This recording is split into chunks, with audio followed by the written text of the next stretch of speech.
Aux grandes dames des défenseurs de la langue française, Avantime restera donc peut-être le nom définitif de ce superbe concept car de Renault, le premier coupe-espace de l'histoire de l'automobile. Un nouveau style automobile, une nouvelle mode qui relance également l'association avec Matra. À l'aube du 3e millénaire, tous les chasseurs de scoops de la planète s'étaient donné rendez-vous dans le sud de l'Espagne pour tenter de débusquer le futur haut de gamme conçu par Renault et baptisé Avantime. Il faut dire que ce drôle de monospace aux allures futuristes préfigure un modèle de série. Proche à 95% des formes définitives, ce coupé-espace se définit comme un coupé Grand Tourisme 2+2 qui n'est pas sans rappeler le concept car initial de 1995 ou encore le Velsatis présenté au dernier mondial de l'automobile. Ses dimensions sont inférieures à celles d'un espace avec ses 4,64 m de long pour 1,88 m de large, mais sa hauteur est inférieure à celle d'une Mégane scénique.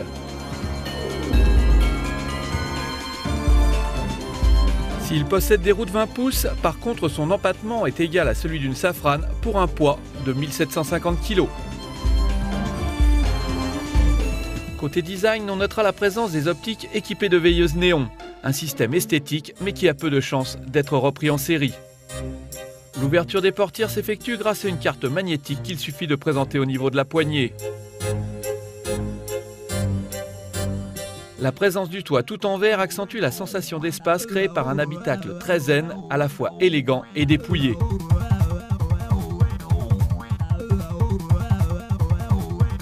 La planche de bord, elle aussi épurée, abrite un tableau de bord central sous lequel on trouve un système GPS couplé à un lecteur DVD portable ou encore un porte-verre très chic.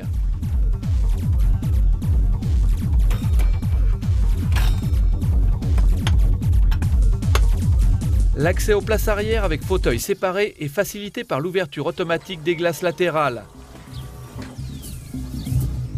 Là aussi, chaque détail a été soigneusement étudié comme le souligne la présence de 2 écrans vidéo, eux aussi couplés à un lecteur DVD portable avec écoute séparée à infrarouge ou encore le minibar entièrement réfrigéré.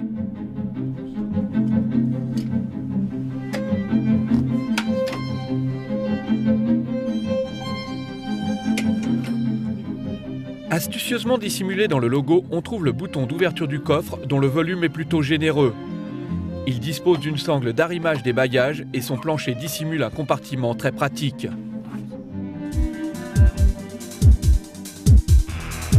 Pour motoriser l'Avantime, Renault prévoit d'utiliser un V6 3 litres 24 soupapes développant 250 chevaux et couplé à une boîte manuelle à 6 rapports. De quoi assurer des performances à la hauteur des ambitions de ce modèle très ciblé qui se positionne pourtant au niveau de son grand frère l'Espace. Reste que son utilisation sera beaucoup moins familiale et son prix certainement plus élevé. Enfin, sachez pour finir qu'il faudra attendre l'été 2000 pour voir commercialiser la version définitive de ce coupe-espace, pas comme les autres.